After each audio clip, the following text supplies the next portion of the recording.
Acredito que muitos de nós já vivenciamos a experiência da perda, ou de algum ente querido, de um emprego, de um relacionamento amoroso, perda da saúde, de animais, de objetos, de uma oportunidade.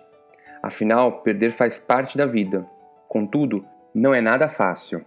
Diante dessas situações, passamos por um processo chamado de luto.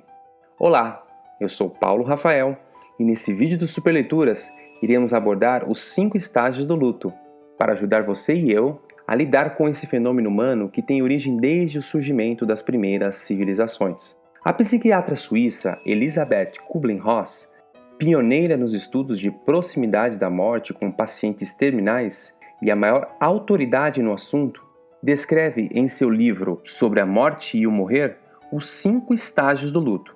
Vamos lá. Primeiro estágio: negação e isolamento. Esta é uma maneira do indivíduo lidar com uma situação desagradável e dolorosa. A negação funciona como um para-choque depois de notícias inesperadas e chocantes, permitindo que o indivíduo se recupere com o tempo, mobilizando outras medidas para enfrentar este momento de dor. Geralmente, a negação é uma defesa temporária, sendo substituída por uma aceitação parcial. Exemplo: não acreditar em um diagnóstico de uma doença grave, refazendo muitas vezes o mesmo exame e buscando diversos profissionais. Agir como se aquela realidade dolorosa não estivesse acontecendo. Evitar falar sobre o assunto ou ignorar. Segundo estágio, a raiva. Quando não é mais possível manter firme o primeiro estágio da negação, ele é substituído por sentimentos de raiva, revolta, inveja, ressentimento. Surge a pergunta: por que eu? Por que comigo? É um momento muito difícil tanto para a família quanto para as pessoas que circundam o indivíduo que se encontra nesse estágio, pois a raiva propaga-se em todas as direções, projeta-se no ambiente, sem muitas vezes uma razão plausível. A reação de familiares e amigos pode ser de choro e de pesar, culpa e humilhação. Evitando também o contato com o enlutado, aumenta neste a mágoa e a raiva. Um exercício importante a ser feito é colocar-se no lugar dessa pessoa. Será que também não ficaríamos com raiva se fossem interrompidas as atividades do nosso dia a dia, sonhos ou relações essenciais? Terceiro estágio, barganha. Esse estágio é o menos conhecido, mas igualmente útil, embora por um tempo muito curto. A barganha se caracteriza por um tipo de acordo que adia um desfecho inevitável ou que altere um acontecimento. Tende a incluir um prêmio oferecido por um bom comportamento. Estabelece uma meta autoimposta, sendo a maioria das barganhas feitas com Deus com a realização de promessas. Quarto estágio, depressão. É caracterizado por um estado de tristeza frente às perdas ou perdas iminentes. Dizer à pessoa para não ficar triste seria contraproducente, pois todos nós ficamos profundamente tristes quando perdemos, por exemplo, um ente amado.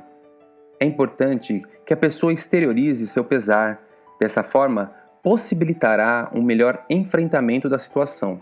Com certeza ela ficará agradecida aos que puderem estar ao seu lado neste momento de tristeza, sem a repelir constantemente para que não fique triste.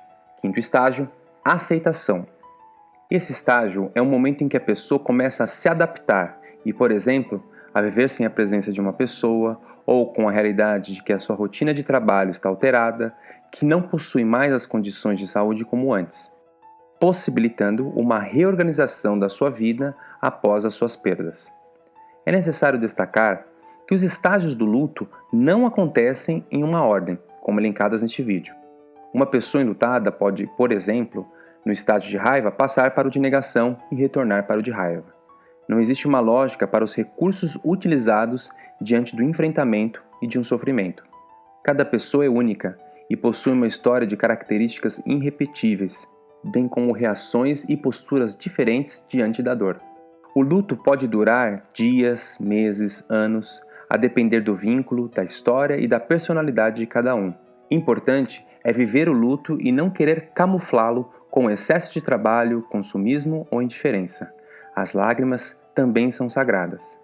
Nem todas as pessoas conseguem elaborar naturalmente um processo de luto. Muitas vezes, o auxílio de um psicólogo se faz necessário. Se você ou alguém próximo está enfrentando um momento difícil diante da perda, não tenha receio, busque ajuda.